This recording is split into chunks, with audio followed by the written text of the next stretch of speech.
launching this, I'm dead. Looking back at the past decade of video games, it's hard to ignore the absolute behemoth that is the Arkham series. Even today, Arkham Knights still looks and plays beautifully.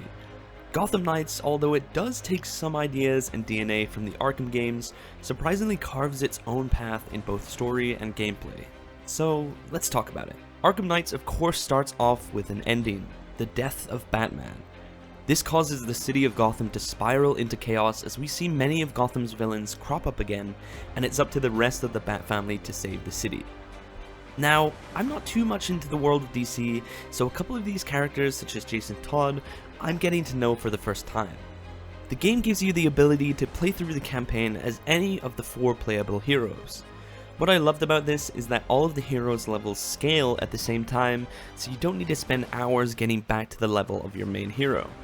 This allowed me to choose different playstyles for different mission types. Now, I mainly played through the game with both Robin and Red Hood, and both of these characters are very different in how they handle situations. Robin has a much more stealth focus to his moveset, as opposed to Jason's brute force, guns blazing approach. The combat, while it doesn't live up to the Arkham franchise, is still pretty fun. It starts off pretty basic, but soon enough you're unlocking momentum abilities, which are special abilities that can be activated with a button press.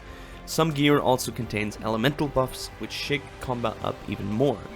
It's not too in-depth, but it still does pack a punch when you're fighting your way through enemies. There is also a loot aspect to the game, which contains a bunch of stats for you to focus on and really perfect your loadout. But I always seem to gloss over this stuff and choose the strongest damage output. I do think the game would be much better without this gear system. One thing I'd also like to point out is enemy variety. I was really surprised at just how many enemy types there were.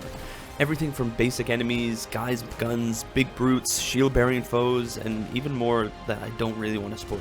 The core gameplay loop consists of going out on patrol and doing the typical open world stuff of checking things off a list, as well as the more linear main quest location.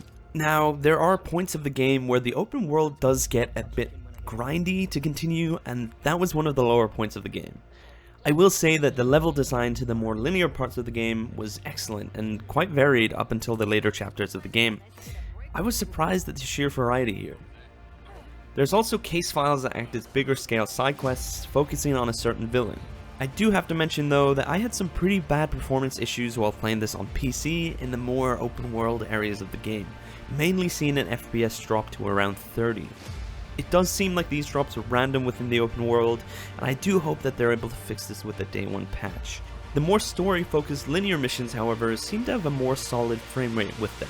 Now there are multiple ways to get around the city, starting with the grappling hook, that all heroes have. You also have access to the Bat Cycle, which was the best way to get around in the earlier parts of the game. Soon enough you'll unlock your hero's specific movement ability. Now, unlocking what the game calls a hero's knighthood took a lot longer than I imagined, especially for the fact that you have to do it for every hero. Some of them also seemed way better than others. I don't understand why Robin has this weird janky satellite jump, whereas Red Hood has a super satisfying ghost jump. Regardless, with these moves unlocked, traversing the city is quite fun.